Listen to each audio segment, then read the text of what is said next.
Hello everyone, welcome to crystal IQ knowledge. इस video में हम पढ़ेंगे क्लास 6 का चैप्टर 11 ग्रास रूट डेमोक्रेसी का जो है लोकल एरियाज में जो पंचायती राज इंस्टीट्यूशंस होते हैं ना उनके बारे में हम जानेंगे।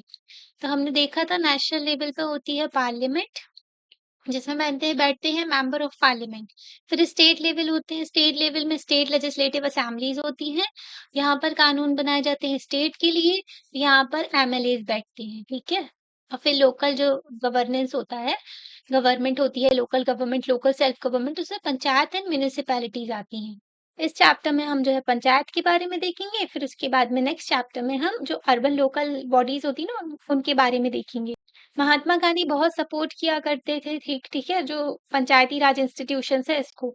तो ये कहते हैं कि जो रियल इंडिया, जो हमारा जो रियल भारत है ना, वो विलेजेस में बसता है, ठीक है, गांव में बसता है। गाँवों में, क्योंकि ना 65% से ज़्यादा पॉपुलेशन हमारी जो है गाँव में रहती है। गाँव में हमारे कल्चर एंड ट्रेडिशन सब कुछ देखने को मिल जाता है। आज के टाइम पर भी जो है भारत को 2 तरीके से डिवाइड किया जाता है, अर्बन एरियाज़ में कहते हैं और रूरल एरियाज़ में, ठीक है? तो इस तरीके से बोला जाता है। तो ऐसा भी बोला जाता है कि डेवलपमेंट किया जाए, ठीक है? विलेजेस में जो है सस्टेनेबल डेवलपमेंट किया जाए, जिस तरीके से विलेजेस की चीज़ें भी अफ़ेक्ट ना हो और उसके साथ-साथ अच्छे से डेवलपमेंट भी हो जाए। मतलब कि अब्दुल कलाम सर जो हैं, हमने लास्ट चैप्टर में इनके बारे में भी पढ़ा था, हमारे देश के 11th प्रेसिडेंट थे, इन्होंने पूरा का कॉन्सेप्ट दिया था। पूरा जो है providing urban amenities in rural areas, तो ये जो है मतलब कि बेसिक फैसिलिटीज़ प्रोवाइड कर दो आप गाँव में, है ना? जैसे कि एजुकेशन, स्कूल्स बहुत अच्छी क्वालिटी के, वहाँ पर टीचर्स वगैरह अच्छे हो, है ना? इंफ्रास्ट्रक्चर हो प्रॉपर, रोड्स वहाँ पर अच्छी हो, कनेक्टिविटी हो, है ना? और जो है जैसे कि हेल्थ केयर हो गया, ओके, हॉस्पिटल वगैरह वहाँ के अच्छे हों। किसान जो हैं उनको अवेयर किया जाए और अच्छे से वो लोग फार्मिंग वगैरह कर सकें, उनके साथ में एक्सप्लॉइटेशन ना हो, डिस्क्रिमिनेशन वाली चीज़ें हटा दी जाएँ।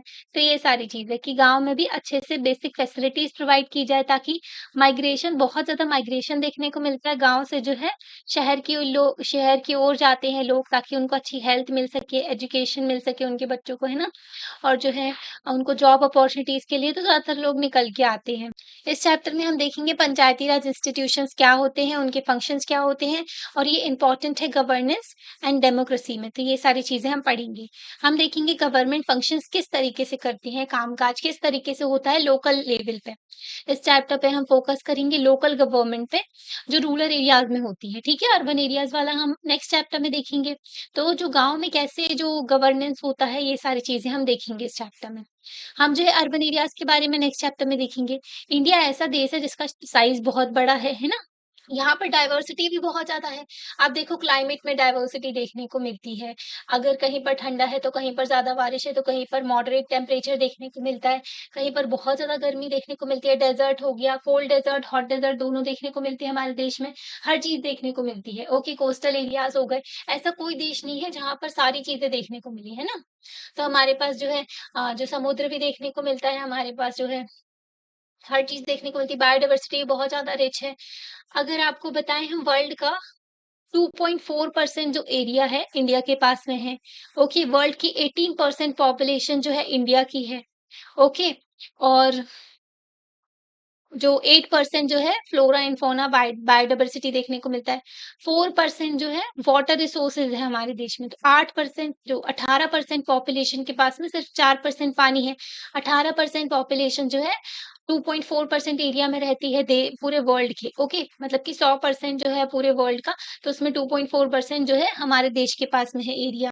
हमारे देश में जो है 6,000 गाँव हैं, है ना? गाँव हैं बहुत सारे, और 8,000 टाउन देखने को मिलते हैं और 4,000 सिटीज़ देखने को मिलती है। हमारी पॉपुलेशन क्रॉस कर चुकी है 1.4 बिलियन को। वर्ल्ड की पॉपुलेशन जो है 8 बिलियन है, और हमारे देश की पॉपुलेशन जो है 1.4 बिलियन को क्रॉस कर चुकी है। 140 करोड़ से ज़्यादा लोग हमारे देश में रहते हैं। ओके, तो 2/3 ऑफ द जो इसके हैं ना वो रूरल एरियाज़ में रहते हैं। तो 1.4 बिलियन जो कि 140 करोड़ है, उसके 2 तिहाई जो लोग हैं वो कहाँ रहते हैं? वो गाँव में रहते हैं, रूरल एरियाज़ में रहते हैं, ओके। तो इन सोसाइटीज़ को हम किस तरीके से गवर्न कर सकते हैं, इतनी कॉम्प्लेक्स सोसाइटी जो है। हम ट्रिप लेकर के चलते हैं लक्ष्मणपुर, है ना? अब लक्ष्मणपुर एक छोटा-सा गाँव है हिमालयाज़ के फुटहिल में, है ना? हिमालयन जो हिमालयाज़ है ना? तो उनके नीचे वाला जो इलाका हो गया ना, यहाँ पर लोग बस जाते हैं। तो फुटहिल्स में 200 घर हैं यहाँ पर, पॉपुलेशन जो है 700 देखने को मिलती है। यहाँ पर ज़्यादातर लोग जो हैं फार्मर्स हैं। लोग क्या करते हैं, अपने कल्टीवेट करते हैं, अपने जो मतलब कि खेती-बाड़ी करते हैं और उनके पास में जानवर भी हैं, गाय हैं और बकरियाँ हैं। ओके, इनके कुछ रिलेटिव्स जो हैं आर्म्ड फोर्सेज़ में भी हैं। आपको उत्तर प्रदेश और बिहार के गाँव से ज़्यादातर जो लोग देखने को मिलते हैं ना, वो लोग जो सोल्जर्स देखने को मिलते हैं, हर फैमिली से कुछ ना कुछ देखने को मिल जाएँगे। कुछ यंगर जो विलेजर्स हैं, जो मतलब जो यंग लोग हैं, वो माइग्रेट कर गए, सिटी में चले गए हैं। माइग्रेट मतलब एक जगह से दूसरी जगह जाना। तो ये सिटीज़ में चले गए हैं जॉब की तलाश में, है ना? काम-काज की तलाश में। लोग पढ़ाई के लिए भी जाते हैं। ओके। तो क्या ज़रूरत है विलेज की, मतलब नीड्स क्या-क्या है विलेज की, क्या-क्या ज़रूरतें हैं विलेज की, है ना? गाँव में क्या-क्या ज़रूरत है, जैसे कि पानी की ज़रूरत पड़ेगी, इरिगेशन ढंग से हो पाए, है ना? ताकि एग्रीकल्चर फील्ड में अच्छे से क्रॉप वगैरह हो पाए, फसलें हो पाएँ, है ना? मेन रोड की, अगर रोड ना रहे तो कितनी दिक्कत जाती है, गाँव में रोड नहीं देखने को मिलती है, पिछड़ा हुआ इलाका देखने को मिलता है। मांझी द माउंटेन मैन आपने मैन सुना होगा, है ना? उनके गाँव में रोड नहीं थी प्रॉपर, तो उन्होंने फिर उनकी वाइफ की डेथ हो गई थी, तो उन्होंने पहाड़ काट कर के रोड निकाल दी थी बीच से, है ना? हमारे देश के नेता लोग तो कुछ बनवाते भी नहीं हैं, टूटा-फूटा मटीरियल यूज़ करके एक बार रोड बनवा देते हैं और सारा फंड करप्शन में चला जाता है। ओके, और ये जो रोड्स होती हैं, ये भी डैमेज हो गई थी हेवी रेन से, है ना? बहुत ज़्यादा बारिश हो गई थी। मेंटेन करना है प्राइमरी स्कूल जो विलेज का है, उसको भी मेंटेन करना है, तो ये सारी ज़रूरतें हैं गाँव की। तो विलेजर्स किस तरीके से डिसीज़न लेंगे रोज़ का जो है उसका? मतलब ये सारी चीज़ें उनको अफ़ेक्ट कर रही हैं, तो इनका निर्णय कौन लेगा, है ना? तो उनको रिसोर्सेज़ कहाँ से मिलेंगी ताकि जो उनकी ज़रूरतें हैं वो पूरी हो पाएँ? क्या होगा अगर डिस्प्यूट होता है किसी के बीच में, है ना? ज़मीन का विवाद हो जाता है 2 परिवारों, 2 लोगों के बीच में, या फिर किसी की फसल को कोई चोरी कर लेता है ना? ऐसी भी चीज़ें देखने को मिलती है गाँव में, गाय-भैंस भी चोरी हो जाती हैं। कई सारे क्वेश्चन निकल के आते हैं गाँव में, है ना? तो इन जो पीपल जो हैं गाँव के, तो वो लोग ही ये सब चीज़ों को डील करेंगे। उनका जो लोकल रिप्रेजेंटेटिव है, वो ही डील करेगा। सीएम हो गए स्टेट लेवल पे या फिर नेशनल लेवल पे पीएम हो गए, तो ये लोग या फिर मिनिस्टर्स हो गए, ये थोड़ी ना एक लोकल एरिया की प्रॉब्लम को जाकर के सॉल्व करेंगे। तो इसलिए जो है लोकल सेल्फ गवर्नमेंट जो है बहुत इम्पोर्टेंट होती है, क्योंकि वो अपनी ज़रूरतें जो उनको पता है ना, उसको सॉल्व कर पाते हैं, अपनी नीड्स को फुलफिल कर पाते हैं। ओके, वो बात अलग है कि नेता होते बहुत करप्ट हैं, कुछ करवाते हैं नहीं, बस बैठे रहते हैं, फंड खा जाते हैं पूरा। और फिर भी हमारे देश की जनता उनको वोट देती है ना? तो पंचायती राज सिस्टम है, अगर भई कहते हैं फिर वोट किसको दें? वोट ना दो ना, फिर नोटा को दे दो, है ना? मतलब कि वहाँ पर बटन होता है नोटा का, नन ऑफ द अबव, कि हमको जो कैंडिडेट दिए गए हैं, उनमें से कोई भी पसंद नहीं, क्योंकि वो हमारे लिए काम कुछ करते ही नहीं है, है ना? तो ऐसे अगर नोटा को वोट देने लगे ना लोग, तो इन लोगों को समझ में आ जाएगा कि ऐसे कैंडिडेट्स को जो है, ये लोग टिकट देंगे ही नहीं, है ना? इलेक्शन में खड़ा होने के लिए। तो पंचायती राज सिस्टम जो है, तो जो हमारे गाँव में देखने को मिलता है, हमारे देश में हर गाँव में देखने को मिलता है। लक्ष्मणपुर जो है, वहाँ के लोग जो हैं, उनको जो सिस्टम उन्होंने जो उनके पास में सिस्टम है, उसको लोकल गवर्नमेंट कहते हैं, जिसको पंचायत कहते हैं, ओके? तो पंचायत कहते हैं ना लोकल एरिया में कि पंचायत है, तो विलेज काउंसिल भी आप कह सकते हो पंचायत को इंग्लिश में, है ना? पंचायत जो है गवर्नेंस बहुत ज़्यादा क्लोज़ होता है पीपल के, है ना? क्योंकि उनके लोकल रिप्रेजेंटेटिव हैं, वो लोग सब बैठ कर के डिसीजन वगैरह लेते हैं, तो पंचायत बहुत क्लोज़ होती है लोगों के। मतलब कि लोग अपनी कंप्लेंट्स वहाँ पर ले जा सकते हैं और जो है पार्टिसिपेट करते हैं डिसीजन मेकिंग प्रोसेस में। आपको बताएँगे ग्राम सभा जो होती है, वो कितनी इम्पोर्टेंट होती है ना? तो पंचायत सिस्टम जो है उसको पंचायती राज या फिर the form of self government भी कह सकते हो।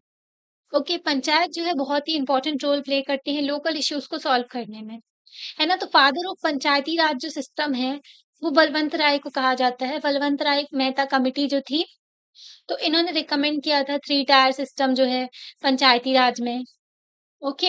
और father of local self government, जो लोकल एरियाज़ में गवर्नमेंट होनी चाहिए गवर्नेंस करने के लिए, तो इसको प्रमोट किया था लॉर्ड रिपन ने। उस टाइम पर जब अंग्रेज़ हमारे देश में रूल किया करते थे ना, हम हमारे देश को एक्सप्लॉइट करते थे, परेशान करके रखा था जब हमारे देश को सब लूटते थे, तो उस टाइम पर एक अच्छे गवर्नर भी आए थे ये, तो लॉर्ड रिपन, इन्होंने लोकल सेल्फ गवर्नमेंट को प्रमोट किया था। इसलिए इनको father of local self government भी कहा जाता है।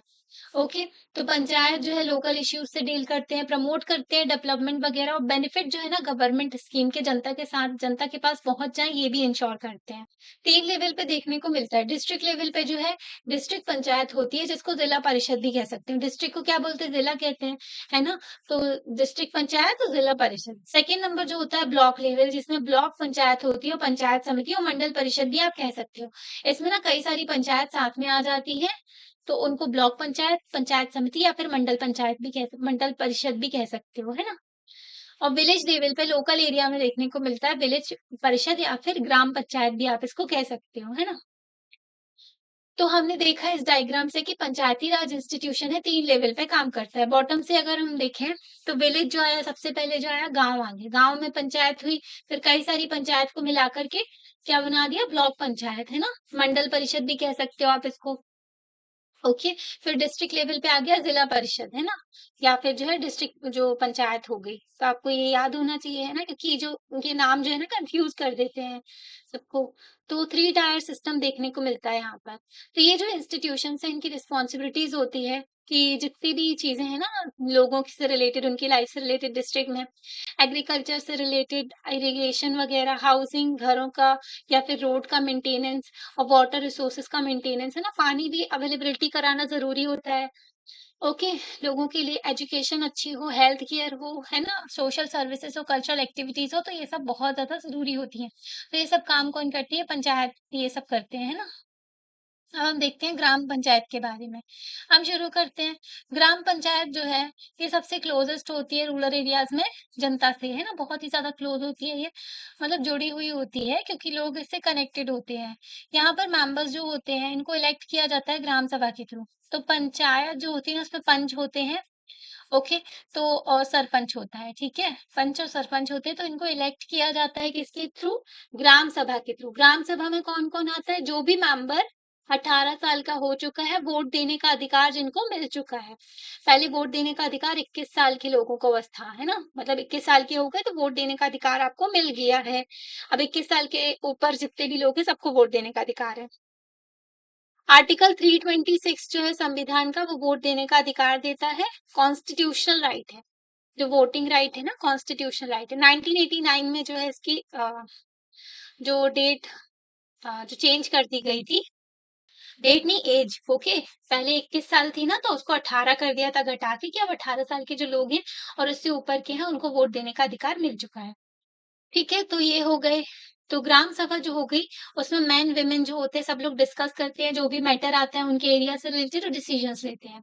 हर ग्राम पंचायत जो है इलेक्ट करती है अपने हेड को, प्रेसिडेंट को, तो वो होते हैं सरपंच या फिर प्रधान। रिसेंट टाइम पे ज़्यादा से ज़्यादा वुमेन देखने को मिली हैं जो सरपंच बनी हैं। अब क्या हुआ, जब इन्हें संविधान में 1992 में पंचायत और म्युनिसिपैलिटीज़ को संवैधानिक स्टेटस दे दिया गया। ओके, पार्ट 9 जो है, सॉरी, पार्ट 9 जो है और पार्ट 9 ए है जो है, इसमें पार्ट 9 में जो है पंचायत, और पार्ट 9 जो ए है, इसमें म्युनिसिपैलिटीज ऐड कर दिया गया संविधान में। मतलब संविधान में इसके बारे में लिख दिया गया है, अभी कॉन्स्टिट्यूशनल बॉडी बन चुकी है। तो इनको जब लिख दिया गया ना, तो प्रॉपर फंक्शन वगैरह सब डिफाइन कर दिए गए। तो ऐसे ही पंचायत में जो है 33% रिजर्वेशन दिया गया विमेन्स को। तब जाके विमेन्स की थोड़ी कंडीशन बेटर हुई और वो लोग जो है सरपंच बनने लगी, है ना? पर इसमें भी इश्यू देखने को मिलता है, क्योंकि कई सारे गाँव में विमेन को जो है फॉर्म तो भरवा दिया जाता है सरपंच का, और वो जीत भी जाती हैं, पर उनका पति सरपंच बना घूमता है, तो सरपंच पति का कांसेप्ट देखने को मिलता है। यहाँ पर भी पुरुष प्रधान समाज देखने को मिलता है, जहाँ पर महिलाओं को अपने अधिकार नहीं मिलते। ठीक है? तो ये भी देखने को मिलता है। यहाँ पर ना एग्ज़ाम्पल दिए हुए हैं सरपंच के। धनेश्वर कांबले जो है फर्स्ट ट्रांसजेंडर पर्सन बनी थी, सॉरी फर्स्ट नहीं, ट्रांसजेंडर पर्सन बनी थी अपने गाँव से, जो कि सरपंच बनी, है ना? रंगराफल विलेज जो है सोलापुर डिस्ट्रिक्ट महाराष्ट्र में 2017 में। तो बहुत बड़ी बात होती है, जो सोसाइटी जो है एक्सेप्ट नहीं करती है इन लोगों को, ट्रांसजेंडर जो पीपल होते हैं। ये भी एलजीबीटीक्यू आपने सुना है? एलजीबीटीक्यू प्लस कम्युनिटी जो होती है, इसमें ये ट्रांसजेंडर होते हैं, लेस्बियन, गे, बायसेक्सुअल, ट्रांसजेंडर, क्वीर, तो ये सारी जो लोग होते हैं ना, हमारे देश में 2014 में जो है सुप्रीम कोर्ट ने डिक्लेयर किया था, जो ट्रांसजेंडर जो होते हैं वो थर्ड जेंडर है, जैसे कि मेल और फीमेल होता है, ठीक है, वैसे ही ट्रांसजेंडर भी एक जेंडर होता है ना? तो इन्होंने डिक्लेयर किया था पर इनके अधिकार इनको अभी तक नहीं मिले, है ना? जब तक ये लोग को प्रॉपर एजुकेशन ये सब चीज़ें नहीं मिलेंगी तो सोसाइटी एक्सेप्ट नहीं करेगी इनको, है ना? मतलब कि सोसाइटी में तो भई बहुत सारी कुप्रथाएँ हैं, है ना? महिलाओं को लेके भी तो इतना सारा नाटक है, मतलब इतने सारे स्टीरियोटाइप्स एक्सिस्ट करते हैं कि ये नहीं कर सकती, वो नहीं कर सकती, यहाँ नहीं जाना, वहाँ नहीं जाना, तो क्या ही बात है फिर तो। तो बहुत टाइम लगता है इन चीज़ों को सुधरने में। ओके, काम्बले का जो मोटो था, इन्होंने क्या मोटो दिया था? लोक सेवा, ग्राम सेवा, ठीक है? तो ये सर्विस जो सेवा करेंगे अपने गाँव की, है ना? और लोगों की सेवा में हाज़िर रहेंगे, तो ये था इनका। ठीक है, कामले ने डिफीट किया था 6 अदर कैंडिडेट को, तो 7 लोग खड़े हुए थे, तो उनमें से कामले जीत गई थी और जो है इनमें से जीत गए थे और जो 6 लोग अलग थे, तो वो लोग नहीं जीत पाए थे, इनसे हार गई थी, है ना? और यहाँ पर दूसरा एग्जाम्पल दिया है वंदना बहादुर मेहंदा का। ये जो है भील कम्युनिटी से बिलॉन्ग करती है। भील आपको पता है ना ट्राइबल कम्युनिटी है हमारे देश की, तो ये लोग जो हैं जनजातीय ग्रुप हैं, तो हमारे देश में शेड्यूल्ड ट्राइब के अंदर आते हैं ये लोग, है ना? तो भील कम्युनिटी जो है, ये गाँव से बिलॉन्ग करते हैं खनका देवी, तो मध्य प्रदेश में। ओके, मध्य प्रदेश में बहुत सारी भील कम्युनिटी पाई जाती है। ओके, तो यहाँ पर जो है बहुत सारे पैट्रियार्कल नॉर्म्स जो पुरुष प्रधान समाज ने सेट करके रखे थे ना, तो उन सबको ब्रेक करते हुए एक फीमेल सरपंच बनी, अपने गाँव की पहली फीमेल सरपंच बनी, है ना? पहली महिला सरपंच बनी अपने गाँव की। बहुत बड़ी बात होती है जिस समाज में लड़कियों को आगे नहीं बढ़ने दिया जा रहा, पढ़ने-लिखने नहीं दिया जा रहा, कुछ भी नहीं करने दिया जा रहा, वहाँ पर जो है फीमेल सरपंच निकल के आई, है ना? तो इन्होंने कन्विंस किया सारी जो वुमेन्स थी गाँव में, जो महिलाएँ थी उनको कि सभा मीटिंग को अटेंड करो, आओ भई, है ना? अपनी जो भी एड्रेस करो, जो भी क्रिटिकल इश्यूज़ हैं उसको इन्होंने एड्रेस किया। जैसे कि एजुकेशन से रिलेटेड, एजुकेशन, हेल्थ केयर और स्किल बहुत ही इम्पोर्टेंट होती है। ये तो गवर्नमेंट को ही करना चाहिए ये काम कि एजुकेशन इतनी अफोर्डेबल कर दो, फ्री कर दो कि प्राइवेट वाले टिक ही ना पाएँ, है ना? क्योंकि प्राइवेट जो है वो प्रॉफिट के ऊपर काम करता है और गवर्नमेंट जो होती है वो पब्लिक लोगों के लिए काम करती है। हॉस्पिटल्स हो गए, इनको भी इतना अच्छा बना दो गवर्नमेंट हॉस्पिटल्स को कि लोग जो है प्राइवेट वालों के पास ना जाएँ, गवर्नमेंट में ही जाएँ, है ना? तो ये सब और थोड़ी पॉपुलेशन भी हमारे देश की ज़्यादा है ना, तो मैनेज करना थोड़ा डिफ़िकल्ट भी होता है। पर करना चाहें तो सब कुछ कर सकते हैं, है ना? तो इतना ज़्यादा टैक्स तो दे रही है गवर्नमेंट गवर्नमेंट को जनता, अब उस टैक्स को ये लोग यूटिलाइज़ ही नहीं करते, है ना? कुछ लोगों के पास में बहुत सारा पैसा है, कुछ लोग जो हैं बहुत ही गरीब हैं, तो ऐसी सिचुएशन देखने को मिलती है हमारे देश में, है ना? तो इन्होंने सैनिटेशन वगैरह के लिए भी काम किया और जो है इनको बहुत ज़्यादा रिकॉग्निशन मिला, है ना? मतलब इनकी बहुत सराहना की गई। वंदना की जर्नी जो है ये बताती है कि किस तरीके से वुमेन जो है एक लीडिंग रोल प्ले कर सकती हैं ट्रांसफॉर्म करने में रूरल इंडिया को। महिलाएँ थोड़ी सेंसिटिव होती हैं और वो जो है चीज़ों को बहुत समझदारी से लेकर के चलती है ना डील करने में कि उन्होंने फोकस कर लिया है कि उनको एजुकेशन, हेल्थ केयर वगैरह चीज़ें सुधारनी है तो वो सुधार के ही रहती हैं फिर तो, है ना? और फिर हम देखते हैं थर्ड एग्जाम्पल हिवारे बाजार जो है एक विलेज है, ठीक है, एक गाँव है, अहमदनगर डिस्ट्रिक्ट जो है महाराष्ट्र में। तो यहाँ पर लोग जो है बहुत ज़्यादा अफ़ेक्टेड थे। महाराष्ट्र में ना आपको बहुत ज़्यादा फार्मर सुसाइड देखने को मिलता है। फार्मर जो होते हैं बहुत सारे जान दे देते हैं अपनी, है ना? क्योंकि सूखा भी पड़ता है और उनकी जो एक्सप्लॉइट भी किया जाता है, जो बिचौलिया होते हैं ना, वो बहुत सस्ते में इनसे फसल खरीदते हैं और बहुत महँगे में बेचते हैं जनता को और जो है एक्सपोर्ट भी करते हैं। तो किसान जो मेहनत करता है उसको कुछ नहीं मिलता है एक्चुअली में। हमारे देश में यही देखने को मिलता है। यूएस वगैरह में देखो वहाँ पर जो किसान होते हैं ना फार्मर्स वो बिज़नेसमैन होते हैं। पर हमारे देश में इनकी हालात ऐसे हैं। तो गवर्नमेंट को रूट प्रॉब्लम को सॉल्व करना चाहिए ना।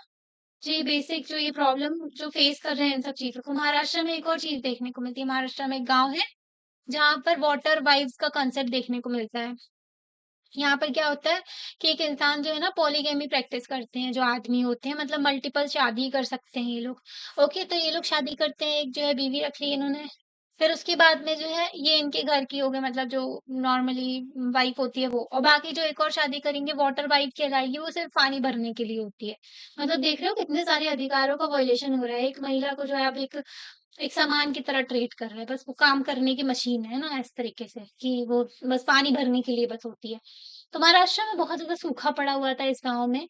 एग्रीकल्चर वगैरह ढंग से नहीं हो पा रहा था। भई पानी की कमी है कैसे होगा एग्रीकल्चर? आज भी जो है बहुत ज़्यादा जो फार्मर जो होते हैं मॉनसून पे डिपेंड करते हैं। बारिश अच्छी होगी तो हमारा एग्रीकल्चर अच्छे से हो जाएगा, है ना? पोपटराव बाबूजी पवार जो हैं ये सरपंच बने, है ना? पोपटराव जो है सरपंच बन गए। इन्होंने स्टार्ट किया अन्ना हज़ारे का जो मॉडल था रेन वाटर हार्वेस्टिंग का। मतलब कि जो बारिश का पानी है ना उसको सेव करना, उसको यूज़ करना, ओके। और वाटर कंज़र्वेशन, वाटर को ढंग से यूज़ करना, है ना? वाटरशेड कंज़र्वेशन, मैसिव और बहुत ज़्यादा ट्री प्लांट किए, जहाँ पर पेड़ बहुत होते हैं ना, वहाँ पर बारिश भी होती है और वहाँ पर ना वाटर ग्राउंड लेवल का जो वाटर होता है ना, वो भी बहुत अच्छा रहता है, ground water.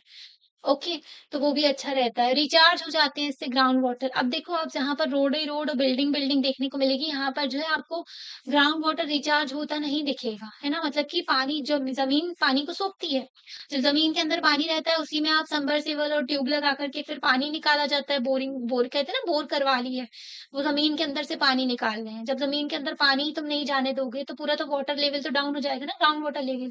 Punjab and Haryana में यही देखने को मिल रहा है। वो लोग क्या करते हैं, ज़मीन से खूब सारा पानी निकालते हैं, वहाँ पर, है ना? तो ये देखने को मिलता है। तो यहाँ पर ना रिचार्ज हो जाता है अच्छे से ग्राउंड वाटर लेवल, जहाँ पर पेड़-पौधे लगे होते हैं। कंक्रीट जो रोड होती है, वहाँ थोड़ी ना पानी पेनिट्रेट कर पाएगा, ज़मीन के अंदर जा पाएगा, है ना?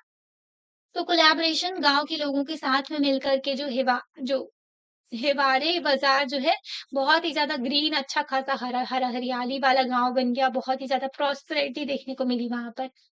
पोपट राव जो है इनको पद्मश्री अवार्ड भी मिला 2020 में। एक बार देखना जो पद्मश्री दिए जाते हैं ना, पद्मा अवार्ड्स जो दिए जाते हैं, उन लोगों की कहानी देखना। वो लोग बहुत ही कुछ अलग काम किए होते हैं सोसाइटी में, मतलब कि बहुत अच्छा काम किए होते हैं। हमारे देश में भारत रत्न दिया जाता है, सबसे बड़ा सिविलियन अवार्ड है ना, हाईएस्ट सिविलियन अवार्ड। उसके बाद दिया जाता है पद्म विभूषण, फिर पद्म जो भूषण और फिर होता है पद्म श्री। ये 4th हाईएस्ट होता है, ओके। विभूषण जो होता है 2nd और भूषण जो होता है 3rd, है ना? तो ये हमारे देश में सिविलियन अवार्ड्स दिए जाते हैं।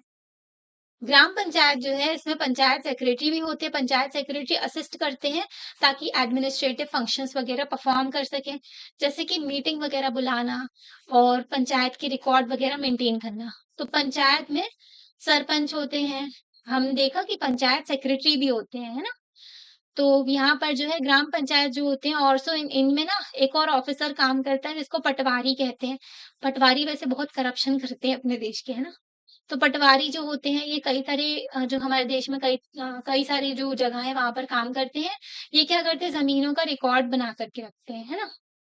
तो ये भी देखने को मिलता है। इन सम केसेस पटवारी जो होते हैं मैप वगैरह भी रखे होते हैं जो बहुत ही पुराने होते हैं उनको, है ना?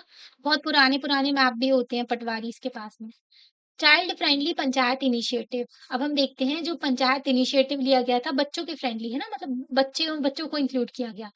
पंचायत जो होती है इनको हर किसी की प्रॉब्लम सुननी होती है ना? हर किसी की वॉइस, चाहे वो बच्चे हों, बूढ़े हों या फिर जो है दिव्यांगजन हों या फिर महिलाएँ हों, कोई भी हो, तो सबकी वॉइस सुननी पड़ती है, इंक्लूडिंग जो बच्चे होते हैं उनकी वॉइस।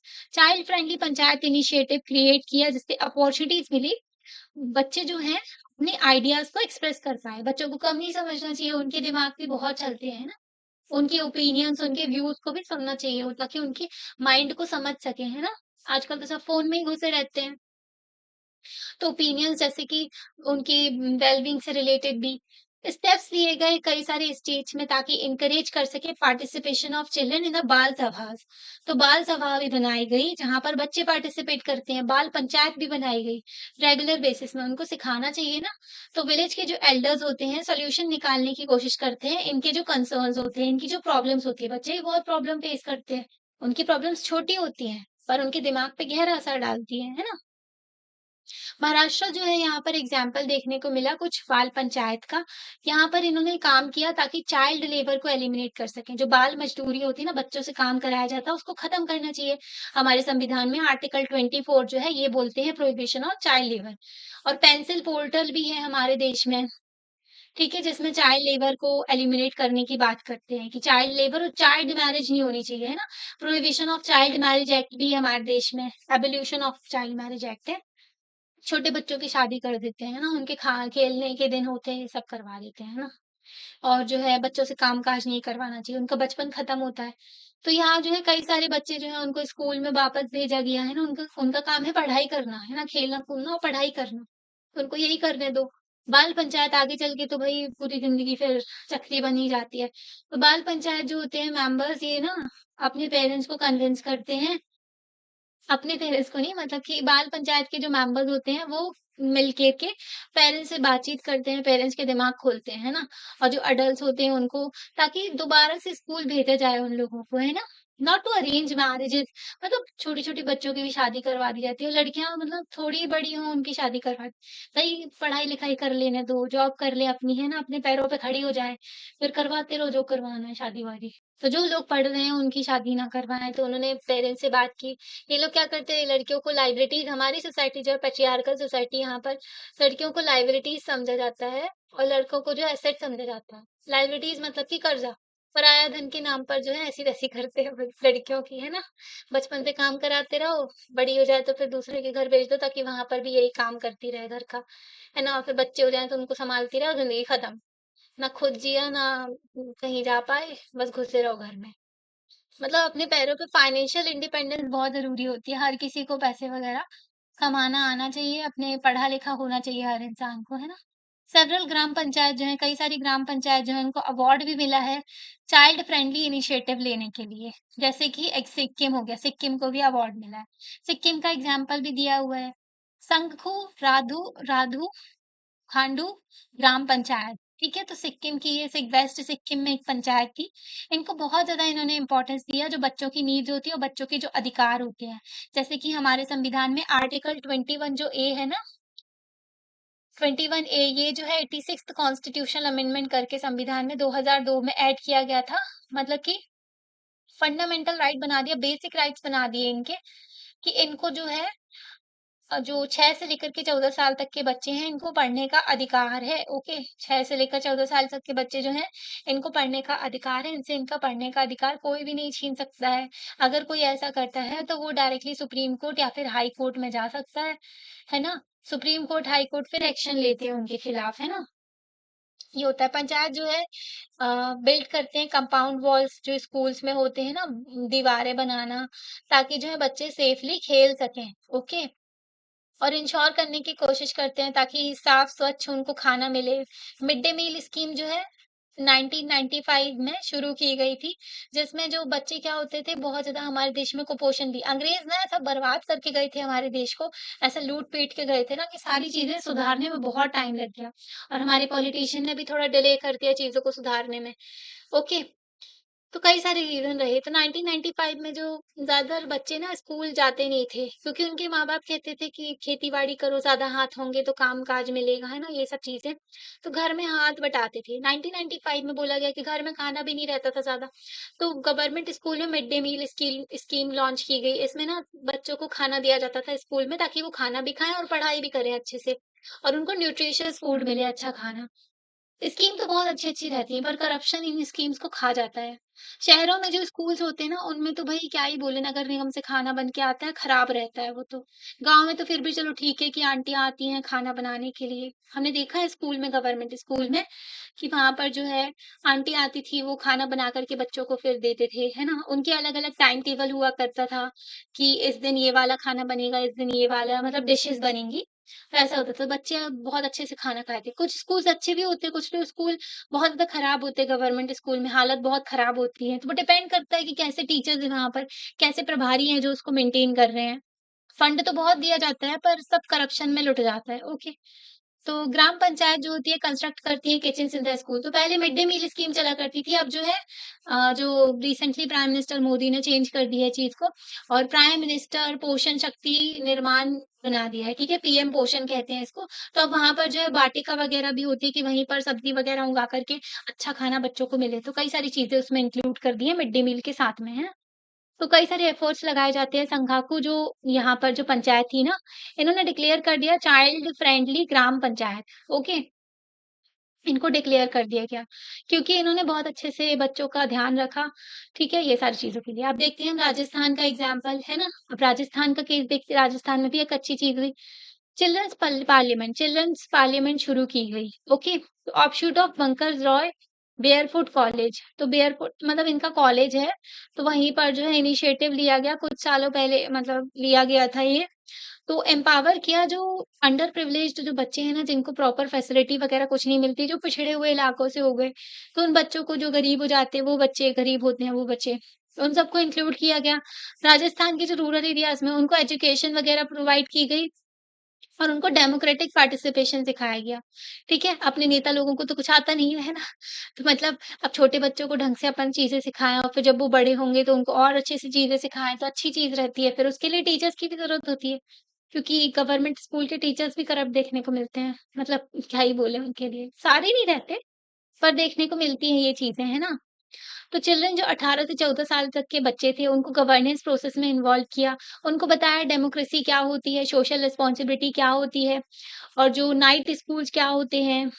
मतलब कि नाइट स्कूल में उनको पढ़ाया गया ये सब डेमोक्रेसी और social responsibility and parliament like election भी करवाए, है ना? तो मतलब बेसिक एग्जांपल देख के आप उनको प्रोसेस में इन्वॉल्व करो ना, समझ में आता है। एक ऐड बहुत ज़्यादा वायरल हुई थी ना, जब बोला गया बच्चों से कि किस तरीके से हमारे पार्लियामेंटेरियन बिहेव करते हैं।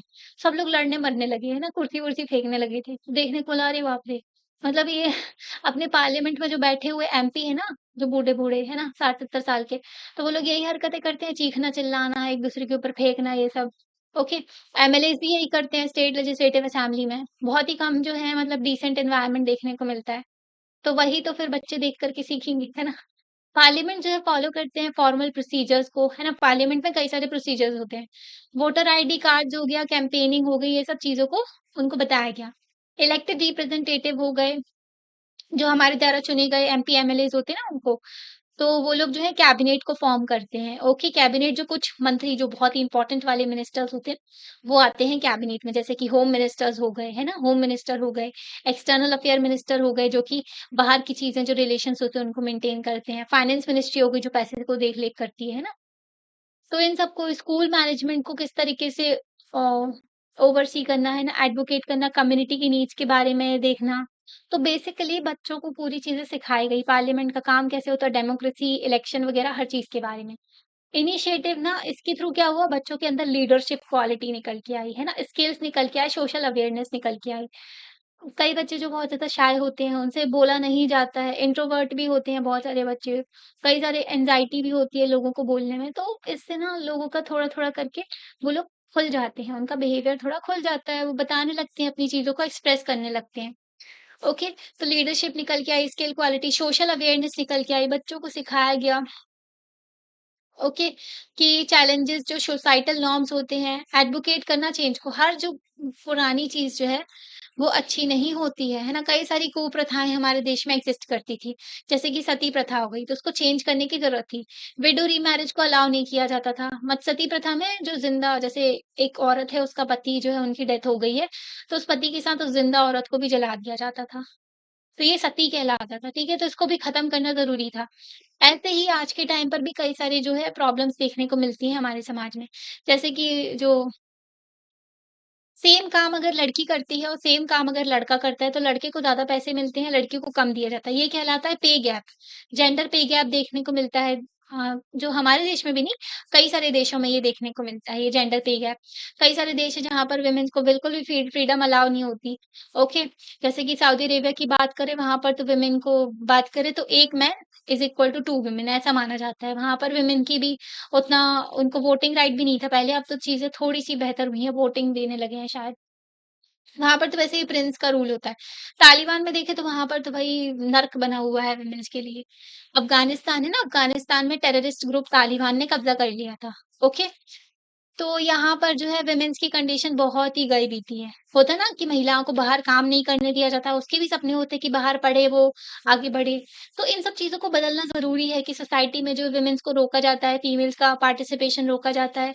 ओके, हर सेक्टर में पार्टिसिपेट करेंगी वुमेन तभी तो देश आगे बढ़ेगा, है ना? तो चेंज की ज़रूरत होती है। तो बच्चों को सिखाना चाहिए कि किस तरीके से सोसाइटल नॉर्म्स सही होते हैं, गलत होते हैं, उनको बताना चाहिए कि क्या सही है, क्या गलत है। और एडवोकेट वो लोग जो है चेंज की तरफ आगे बढ़ते रहें, है ना? जैसे कि अपोज़िट जेंडर की हमें रिस्पेक्ट करनी चाहिए। ऐसा नहीं उसको इनइक्वालिटी ऐसे नहीं देखनी चाहिए, डिस्क्रिमिनेशन नहीं करना चाहिए दूसरे जेंडर वालों के प्रति, है ना? तो उनकी भी रिस्पेक्ट करनी चाहिए, ये भी बच्चों को सिखाना चाहिए। चिल्ड्रन जो होते हैं और ऐसा नहीं होता है कि एक पर्सन का अगर घर का काम है, एक पर्सन बाहर का करेगा, ऐसा नहीं होता है। सारे लोग सारे काम कर सकते हैं। ओके? चिल्ड्रन जो है उनको एड्रेस करना चाहिए। उन्होंने एड्रेस किया जो इश्यूज होते हैं जैसे कि एजुकेशन मिल सके सभी लोगों को। ओके, सैनिटेशन, अगर सैनिटेशन हाइजीन को फॉलो नहीं किया जाता तो कई सारी बीमारियां लगती हैं, है ना? तो इसको ये भी इंपॉर्टेंट होता है, ये भी काम किया। सोशल इक्वालिटी जो है उसको मेंटेन करना। ओके, सोसाइटी में भेदभाव ना हो, कास्ट के बेसिस पे, रिलीजन के बेसिस पे, जेंडर के बेसिस पे, किसी भी बेसिस पे भेदभाव ना हो। लोग कलर के बेसिस पे भी भेदभाव करते हैं, कास्ट के बेसिस पे भी, रिलीजन के बेसिस पे भी, है ना, धर्म के बेसिस पे। तो इससे कम्युनिटी डेवलपमेंट होगा, जो सबको एजुकेशन अच्छी मिलेगी, हेल्थ केयर अच्छी मिलेगी, स्किल्स मिलेंगी उनको, है ना? सोशल इक्वालिटी रहेगी समाज में, तो बहुत अच्छा समाज बन जाएगा, है ना? चिल्ड्रंस पार्लियामेंट इनिशिएटिव जो है उसको कई सारे जो बहुत ज़्यादा तारीफ़ें की गई, इसको सराहा गया, including world's children honorary award भी मिला 2001 में। हमने देखा सिक्किम का और राजस्थान का एग्ज़ाम्पल। अब हम देखते हैं पंचायत समिति या जिला परिषद के बारे में। विलेज का एग्जाम्पल देख लिया हमने, विलेज के बारे में समझ लिया। अब हम देखते हैं सिमिलर इंस्टीट्यूशन एक्सिस्ट करता है ब्लॉक लेवल पे। अब हम देखते हैं ब्लॉक लेवल जो हो गया और डिस्ट्रिक्ट लेवल पे भी। अब हमने इससे पहले जो है विलेज लेवल पे देखा। ओके, तो यहाँ पर जो नेम लिस्ट हमने देखी थी ना, पिरामिड का डायरेक्ट ऐसा बना हुआ था ना, कि ऊपर जो हो गई डिस्ट्रिक्ट पंचायत जो हो गई, और यहाँ पर जिला परिषद भी आप इसको कह सकते हो, फिर ब्लॉक पंचायत हो गई या फिर मंडल परिषद भी आप इसको कह सकते हो। नीचे हो गई विलेज पंचायत।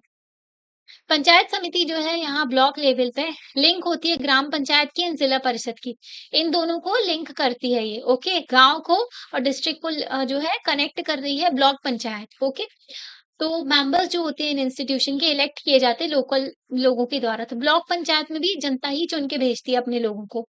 बट यहाँ पर जो है, तो यहाँ पर कौन चुनता है इनको? जो सरपंच हो गए ना विलेज एरिया के, और लोकल मेंबर्स हो गए स्टेट लेजिस्लेटिव असेंबली के, वो होते हैं मेंबर्स।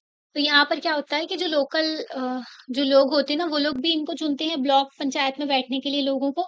और उसके साथ-साथ इसमें ना सारे के सारे सरपंच हो गए, वो सब भी रहते हैं, और स्टेट लेजिस्लेटिव की असेंबली के भी मेंबर्स रहते हैं इसमें। ओके? तो कंपोज़िशन जो होता है पंचायत समिति का, ये डिफरेंट होता है स्टेट से, ठीक है? स्टेट टू स्टेट डिफरेंट होता है, क्योंकि हमारे देश में 28 स्टेट हैं, तो सबका अलग-अलग सिस्टम होता है। बट इनका जो रोल होता है ना, ये क्या होता है कि लोगों के पार्टिसिपेशन को और ज़्यादा मजबूत करना और सेम रहे वो पार्टिसिपेशन। ये कोऑर्डिनेट करते हैं मैटर्स भी, जैसे कि ग्राम पंचायत के मैटर्स हो गए, जैसे कि कलेक्ट करना डेवलपमेंट प्लान कैसा लेकर के चलना है, पंचायत को कैसे डेवलपमेंट करना है, जितनी भी ग्राम पंचायत हैं उनकी सबका डेवलपमेंट करना, है ना? उन सबको साथ में लेकर के चलना, ताकि जो सारे प्लान जो होते हैं उनको फिर डिस्ट्रिक्ट लेवल पर रिप्रेजेंट किया जाता है स्टेट लेवल पे। इससे उनको क्या होता है, पैसा मिलता है, एलोकेट करती है, फिर स्टेट गवर्नमेंट होती है ना, वो पैसा वगैरह फंड वगैरह एलोकेट करती है कि डेवलपमेंट प्रोजेक्ट के लिए। फिर वो फंड जो होता है उसको नेता लोग खा जाते हैं। ओके, तो ऐसा होता है। तो डेवलपमेंट प्रोजेक्ट के लिए फंड निकलता है। देखो ना, अब देश का गाँव का डेवलपमेंट हुआ कुछ? ज़्यादातर गाँव जो है अंडर डेवलप्ड ही है, वहाँ पर ज़्यादा कुछ डेवलपमेंट देखने को मिलता नहीं है। है ना? तो गवर्नमेंट स्कीम हो गई जैसे कि प्रधानमंत्री ग्राम सड़क योजना, ये कब से चल रही है स्कीम। ठीक है? और ज़्यादातर अभी भी सड़कें अच्छे से बनी नहीं है। तो ये प्रमोट करती है construction of all weather roads. आप देख रहे हो, सारे वेदर्स को झेलने वाली रोड्स बनानी है। पर अपने यहाँ तो एक बार रोड बनाई जाती है, उसमें बारिश होती है, गड्ढे, गड्ढे, गड्ढे हो जाते हैं, है ना? ये सारे-सारे। जितने भी 3 लेवल्स जो होते हैं, 3 लेवल हमने देखे, तो स्पेशल रूल्स होते हैं, बनाए जाते हैं इनके लिए।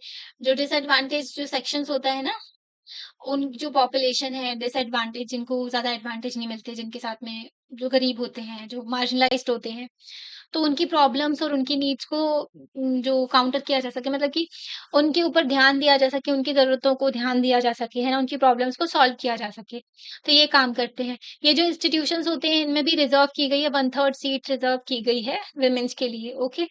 ताकि वुमेन्स को रिप्रेजेंटेशन मिल सके। तो पॉलिटिकल पार्टिसिपेशन भी ज़रूरी होता है। अब बताओ, अगर सारे आदमी बैठ कर के कानून बनाएँगे तो वुमेन का पर्सपेक्टिव कौन बताएगा वहाँ पर जाकर के, है ना? तो सारे सेक्शन जब इन्वॉल्व होंगे, हर एक जो इंक्लूसिविटी हम लेकर के चलेंगे, सोसाइटी के सारे सेक्शंस को लेकर के चलेंगे, तभी अच्छे से चीज़ें चल पाएँगी, है ना? तो अब हम देखते हैं, तो जो पंचायती राज इंस्टीट्यूशन है ना, उसका स्ट्रक्चर और फंक्शंस हो गए, वो सब थोड़े-थोड़े डिफरेंट होते हैं हर स्टेट में। ओके, तो ये हमको डिफरेंस देखने को मिलता है, क्योंकि स्टेट की पॉलिसीज़ अलग होती हैं। तो क्योंकि ना स्टेट की अथॉरिटी अलग होती है इनके इंस्टीट्यूशन में। स्टेट मतलब ना स्टेट गवर्नमेंट ही चलाती है। स्टेट गवर्नमेंट पैसा भी नहीं देती है कई बार, तो देखने को मिलता है फंड, फंक्शन और फंक्शनरीज़ जो हैं, इनमें प्रॉब्लम देखने को मिलती है, क्योंकि फंड नहीं देते ये लोग, फंक्शन नहीं देते, और फंक्शनरीज़ जो काम करने वाले हैं उनको इलेक्ट नहीं होने देते, जो पंचायत हो गई वहाँ पर। बट ऑब्जेक्टिव जो होता है ना सेम है कि हमें किस तरीके से काम करना है ताकि इनेबल कर सकें हम जो गाँव के लोग हैं ना, वो एक्टिवली पार्टिसिपेट कर सकें मैनेजमेंट में, अपने गाँव का जो है देख-रेख वो लोग कर सकें, अपनी प्रॉब्लम्स को सॉल्व कर सकें, अपने गाँव को डेवलप कर सकें, है ना? लोकल एरिया को डेवलप कर सकें। अर्थशास्त्र ने यहाँ पर बताया कि अर्थशास्त्र जो है कौटिल्य जो कि चाणक्य भी कहते हैं, इन्होंने लिखी थी। इसमें ना इकोनॉमी, पॉलिटी के बारे में बहुत कुछ दिया हुआ है, देश को कैसे चलाना है, ये सब भी दिया हुआ है। बहुत ही मानी हमारे देश में मानी जाती है ये किताब। तो ये एंशिएंट टेक्स्ट है गवर्नेंस की, कौटिल्य ने लिखी थी जिनको चाणक्य भी कहा जाता है। तो इन्होंने बताया था 2300 ईयर्स अगो ये लिखी गई थी, है ना? तो अगर ये ना बताते थे कि ये स्टेट जो है उसको किस तरीके से स्ट्रक्चर करना है, किस तरीके से रन करना है, मतलब चलाना कैसे है देश को, किस तरीके से इकोनॉमी को लेकर के चलना है, मतलब कि जो पॉलिसीज़ कैसी होनी चाहिए गवर्नमेंट की कि वो जो है लोग अच्छे से फ्लरिश करें, है ना? उनके देश में सारी प्रॉस्पेरिटी हो। जो राजा होता है उसके क्या-क्या कर्तव्य होते हैं, क्या-क्या काम होते हैं, ड्यूटीज़ होती हैं, वो सब बताते हैं ये। किस तरीके से वॉर लड़नी चाहिए, किस तरीके से जो है अपने फॉरेन अफेयर्स जो होते हैं, रिलेशन किस तरीके से मेंटेन करना चाहिए, तो अर्थशास्त्र में ये सब लिखा हुआ है। कौटिल्य जो है एक्सपर्ट थे स्टेट क्राफ्ट में, है ना? बेस्ट बुक भी कहा जाता है इसको स्टेट क्राफ्ट के लिए, कि किस तरीके से आपको देश को चलाना है, ये सब इससे सीख सकते हो आप। ओके, ये एक्सप्लेन करते हैं पूरा का पूरा एडमिनिस्ट्रेटिव जो स्ट्रक्चर होता है वो, राजा की ड्यूटी, राजा से रिलेटेड हर चीज़। ये जो है गाँव से लेकर के पूरा जो रीजनल कैपिटल जो है सबसे जो राजा के पास में, तो वो सारी चीज़ें सब कुछ ये एक्सप्लेन करते हैं। तो ये बताते हैं किंग जो है उनको एस्टैब्लिश करना चाहिए संग्रहाना। संग्रहाना मतलब कि सब डिस्ट्रिक्ट हो गया और छोटे-छोटे क्वार्टर्स बनाने चाहिए हर गाँव के लिए, ओके? हर 10 गाँव के लिए। ओके और करवातीवा जो डिस्ट्रिक्ट हेडक्वार्टर भी होना चाहिए हर 100 गाँव के लिए। तो पहले इन्होंने बोला 10 गाँव के लिए ये होना चाहिए, फिर 100 गाँव हो गए अगर 10-10 मिला के, तो उसका भी एक हेडक्वार्टर होना चाहिए जहाँ पर सब लोग जाकर के मिल कर के बातचीत कर सकें, है ना? और द्रोणामुखा भी बताया उन्होंने 400 विलेजेस मतलब 400 गाँव के जो हैं, उनके लिए भी और सत्य न्यायिया जो कि प्रोविंशियल हेडक्वार्टर हो गया पूरे 800 विलेजेस का। तो सारे गाँव का इंक्लूड करके ये जो है एक हेडक्वार्टर भी होना चाहिए इन सब गाँव का, है ना? ये सब जो है इनका एडमिनिस्ट्रेशन वगैरह प्रॉपर कैसे देखना है, ये सब भी अर्थशास्त्र में लिखा गया है। आज के टाइम पर अगर आज की लैंग्वेज में हम बोलें, तो क्या नेम दे सकते हैं हम इनको जो 4 कैटेगरीज़ हमने देखी है उसको। तो मतलब जो आज का स्ट्रक्चर हमने देखा ना कि किस तरीके से जो ऊपर देखने को मिलती है जिला परिषद जो है, डिस्ट्रिक्ट पंचायत, फिर हमने देखा कि ब्लॉक पंचायत देखने को मिलती है जिसको पंचायत समिति भी कहते हैं, फिर विलेज लेवल पे। तो इस तरीके का स्ट्रक्चर वो पहले ही एंशिएंट टाइम पर भी सोच चुके थे, है ना? तो मतलब बहुत ही ज्ञानी इंसान थे वो। यहाँ पर देखो अब सम अप करते हैं हम चैप्टर को। तो लोकल गवर्नमेंट के बारे में देखा हमने रूरल एरियाज़ में, ओके? किस तरीके से 3 टायर स्ट्रक्चर जो है बनाया जाता है मतलब कि सिस्टम से जो है लोकल गवर्नेंस चलता है। डेमोक्रेसी जो है पंचायती राज सिस्टम में काम करती है, दोनों डायरेक्ट पार्टिसिपेशन लोगों का और इलेक्टेड रिप्रेजेंटेटिव के थ्रू भी, है ना? जो हमारे द्वारा चुने गए जो लोग होते हैं ना, उनके थ्रू भी। पंचायती राज इंस्टीट्यूशन जो है तो वो उनको लोगों को सेल्फ गवर्नमेंट देता है, ठीक है? सेल्फ गवर्नेंस कि वो अपना काम-काज खुद ही कर सकते हैं, ठीक है? तो सेल्फ गवर्नेंस का राइट प्रोवाइड करता है इनको और ये अपना मैनेज कर सकते हैं जो लोकल इश्यूज़ हो गए और कोलैबोरेट कर सकते हैं डेवलपमेंट प्लान में कि वो लोग अपने गाँव का डेवलपमेंट भी कर सकें, ठीक है? तो ये हो गया चैप्टर कंप्लीट। आपको लेक्चर कैसा लगा आप लाइक करके बता सकते हो, चैनल को सब्सक्राइब भी कर सकते हो, अपने फ्रेंड्स के साथ में शेयर भी कर सकते हो। Thank you. फिर मिलते हैं नेक्स्ट चैप्टर में।